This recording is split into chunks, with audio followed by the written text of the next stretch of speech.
there, welcome to Big V TV. Great to have you with us. Middle of the week, heading into round one this weekend across our senior divisions and youth 1 and 2, men and women. Tonight coming up for you, we head out to Sunbury. Of course, a fantastic story out there last season with the Sunbury Jets women claiming the D1 women's title. They're in state championship women this season, and Monique Stevens was a big part of that. A decorated career already for someone so young. Tonight, we go head to head and catch up with Sunbury Jets, D1 Women's Championship player last season, now state champ women's player, Monique Stevens. Enjoy. I went to college, first to junior college in Nebraska, so I went to Southeast Community College. They came out here for a camp. I seen an advertisement for it and thought, why not give it a crack? So I went there, and the first thing they said to me was, wow, you're short.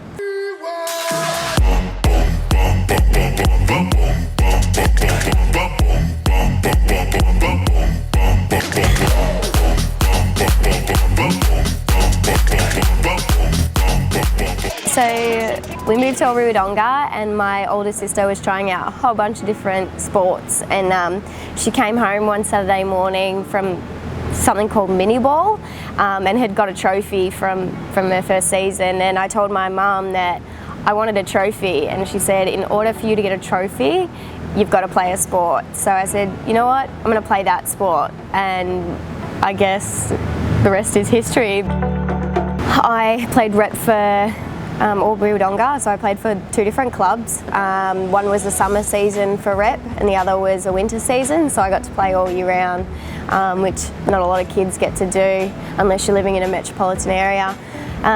From there I went to Vic Country programs, so I represented them at state level. I never won a gold medal with them, unfortunately. So I played with Vic Country. And I always had aspirations to go to college. So when I was 12 years old, I told my parents that I wanted to go to college, and I wasn't going to say no if the opportunity arose. I went to college, first to junior college in Nebraska, so I went to Southeast Community College. They came out here for a camp. I seen an advertisement for it and thought, why not give it a crack? So I went there, and the first thing they said to me was, wow, you're short. So, that's something I've heard a lot of my career, but I've never let it define me as a player. I helped my school go to their first ever national tournament at junior college, and we finished in the Elite 8, which was pretty big for the school. And from there I had offers just building up from there. A number of schools contacted me, and I fell in love with Northwest Missouri State. I just felt like that was a perfect fit for me. I definitely think it's a life-changing experience. You definitely learn how to be more independent. You don't have mum and dad there to take care of you. You get sick. What are you got to do? I had to take care of all of my own insurance and stuff like that. Traveling by myself, getting from point A to point B. Just little things that you rely on your parents, and you just grow up a lot quicker. I lived off campus, so I was cooking for myself and just making sure that all of my responsibilities, which doesn't feel like much, but once you're out of home, it kind of hits you. So when I was at college, I had an import from the QBL contact me and asked me what I was doing, if I was going to play after I'd finished college.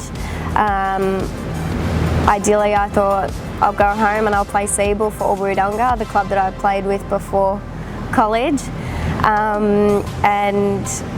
And she said, come play in the QBL. I hadn't heard of the QBL before, but thought, you know what, that's something I could do. So I spoke with her and decided to go play there for 2 years with Bundaberg Bears. After being in the snow for so long at college was a bit different in weather, but basketball-wise, I was finding my feet in the league and becoming a dominant player, and I was really enjoying it. The season's a lot shorter, which was a nice little factor. After the 2 years, I decided I was going to head home. I was ready to be a little bit closer to mum and dad. My dad's my biggest fan, and not having him be able to watch my games was pretty tough on both of us. So yeah, I decided I'd make the move home, and the week that I planned on leaving, I had a call from another coach in the QBL saying that he was appointed an assistant coaching job with the WNBL team, South East Queensland. So they asked me to come along and train with the team, and I took up a development spot with them. Yeah, I mean, it's always been a goal of mine to play in the WNBL. I'd love to play in front of family and friends, and I thought the opportunities presented itself, so it's time to just go and see what I can make of myself. Again, I think it's a big learning curve.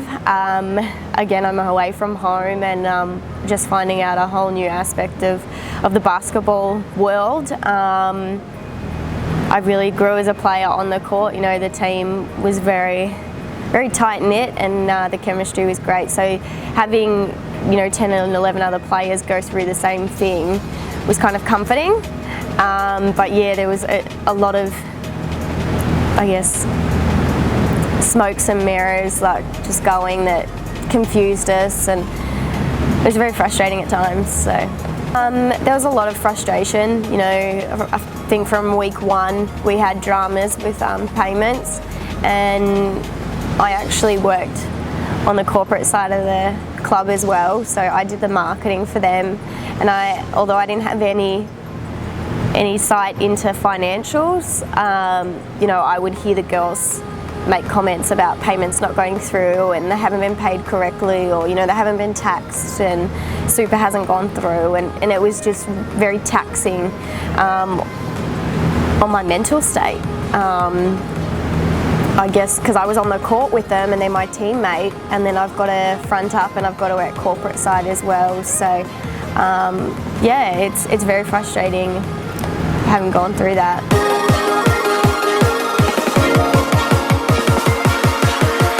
Kennedy, we just developed a really good relationship. One to where after college we stayed in contact. You know, where am I at? What am I doing? And he gave me a phone call one afternoon and said, "Hey, there's a bit of dramas happening in South East Queensland, and I hear you haven't signed anywhere in the QBL. You know, what are your plans?" I said, "I'm ready to come home. I want to be in Victoria. I want to be closer to my family." And he said, "Come play for me at Sunbury." So I said, "What's the catch?" And he said, "The plan is to go win a championship, and I want you on board. I know I can get it done with you." So yeah, I mean, it's like a magical year. You go 24-0, you know, you don't lose a game, and then you win a championship out of it as well. So, I mean, Kennedy knew exactly what he wanted. I've had my eye on the prize from the moment we spoke, and yeah, we just didn't want to disappoint Sunbury, and it's something really special to be a part of. You know, not too many people can say they've been a part of a perfect season and finish on top. Our team chemistry was obviously the biggest thing for us last year, and it's just carried over. You know, we've added a few new pieces into the puzzle, but everything's the same. The process is the same. The goal's the same. You know, we're just going to ramp up the intensity and you know, give it a good crack and see where we go. I was absolutely ecstatic to have her back. You know, we stayed in contact when she went home, and it was like, you know, if you sign, I'll sign, and vice versa. So, you know, I made the commitment. I sat down with Kennedy and said, "Yeah, I'm coming back to Sunbury," and she says, "Oh, give me the dotted line, like I'm ready to sign too." So we kind of go hand in hand. You know, it's nice to have a big that you have a special bond with, and Courtney and I definitely have that. Next for me, I definitely want to tick WNBL off my bucket list. You know, as a kid, I wanted to go to college. I ticked that off. You know, I wanted to make a career out of this. I'm finally doing that now, and the next thing for me is WNBL and making that reality. You know, I was very close when I was in South East Queensland, but I want to go one step closer next season and being on a roster and being on that court.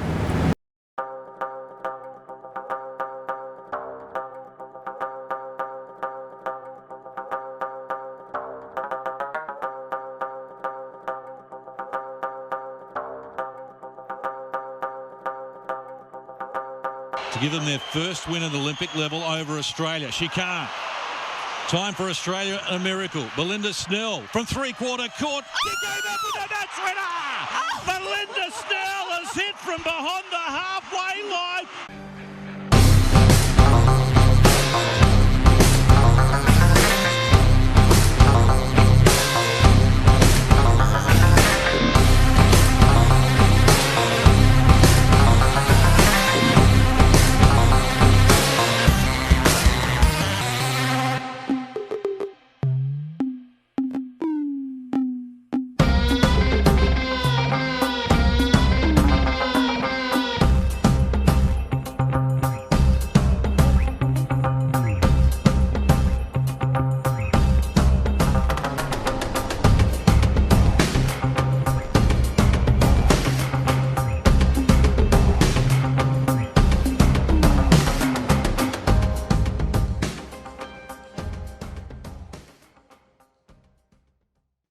Well, we're not going to hold that against Monique, 0 of 5, but that's okay. I'm sure she'll hit plenty of shots this season. She is a star, and we look forward to seeing the Sunbury Jets out on court in State Champ Women starting this weekend, of course.